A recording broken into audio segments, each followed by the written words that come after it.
People think being lost feels dramatic.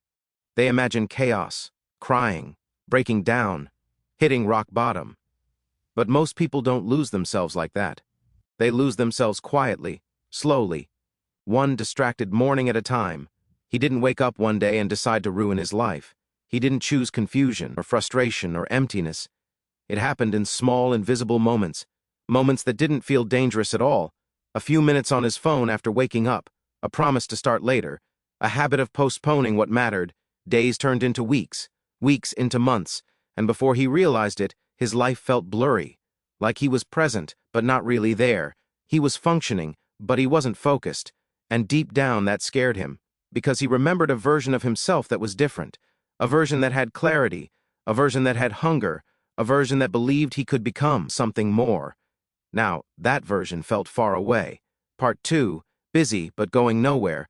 From the outside, everything looked normal. He woke up, went through the routine, answered messages, completed tasks, just enough to survive. People called him busy, and he agreed, but there was a painful truth hiding behind that word.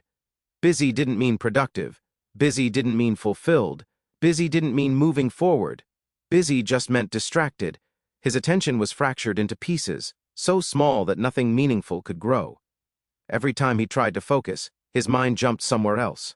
A notification, a thought, a comparison, a memory. He started many things, finished almost nothing.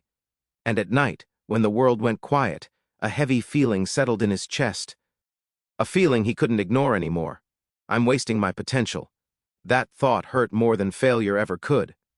Part 3, when distraction becomes a prison. Distraction is dangerous because it doesn't feel like pain. It feels like comfort. Scrolling feels easy. Entertainment feels harmless. Avoidance feels safe. But slowly, distraction builds invisible walls. He noticed how hard it had become to sit alone with his thoughts. Silence felt uncomfortable. Stillness felt threatening. His mind constantly searched for noise. That's when he realized something terrifying. He wasn't running toward pleasure. He was running away from himself, away from responsibility, away from effort, away from fear. Distraction wasn't just stealing his time, it was stealing his courage. Part 4, the night of honest truth. The night everything shifted was painfully ordinary. No big event, no dramatic loss, just exhaustion. He lay in bed, phone in hand, eyes burning, scrolling through lives that looked more successful, more exciting, more meaningful than his own.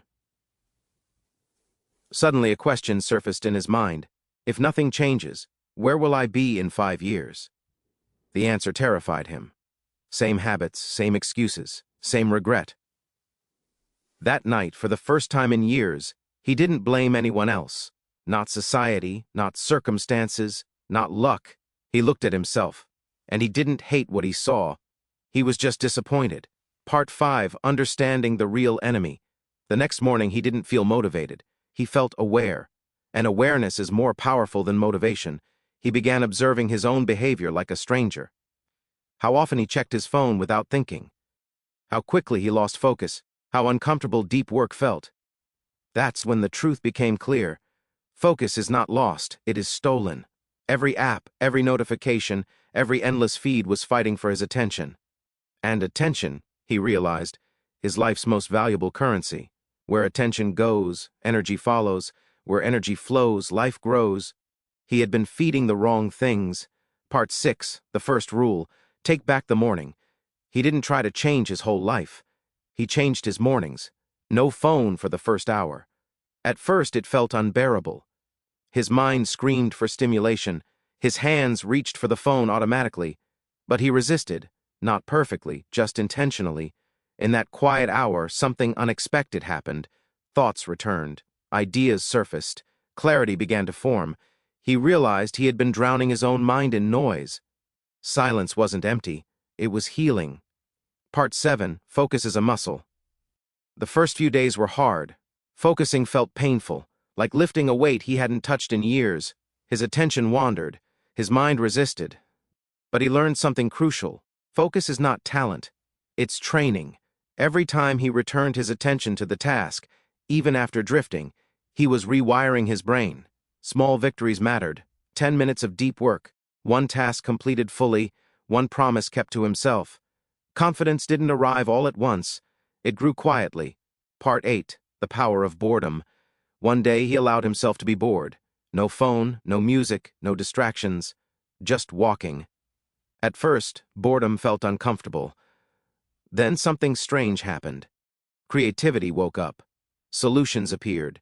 Motivation returned naturally. He realized boredom wasn't the enemy. It was the doorway to depth. Part 9. Cutting the invisible chains. He started protecting his attention like something sacred. He said no more often. He consumed less. He chose depth over speed, not because it was easy, because his future depended on it. And slowly, life began responding differently.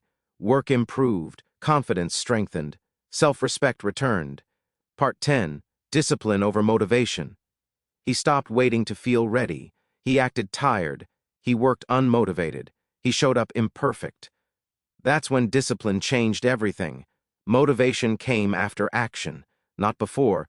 Part 11. Becoming dangerous again. One day he noticed something powerful. He wasn't scared of starting anymore. He trusted himself because he knew, no matter how he felt, he would show up. That made him dangerous. Dangerous to excuses, dangerous to mediocrity, dangerous to the version of himself that once settled. Part 12. The New Identity. He no longer asked, "How do I feel?" He asked, "Who am I becoming?" A person who honors focus. A person who keeps promises. A person who chooses long-term growth over short-term comfort. And that identity changed everything. Part 13. The life he almost missed. Sometimes he thinks about who he could have been if he never changed. That thought humbles him. But it doesn't scare him anymore. Because now he's awake, present, focused, intentional. And that is enough to build a powerful future. Final message. This is your moment. If you feel lost, you're not broken, you're distracted. And distraction can be unlearned. Your focus is still yours. Your potential is still alive. Your future is still waiting. Reclaim your attention. Rewire your focus. And take back control, one intentional moment at a time, because the life you want, it begins the moment you stop giving your mind away.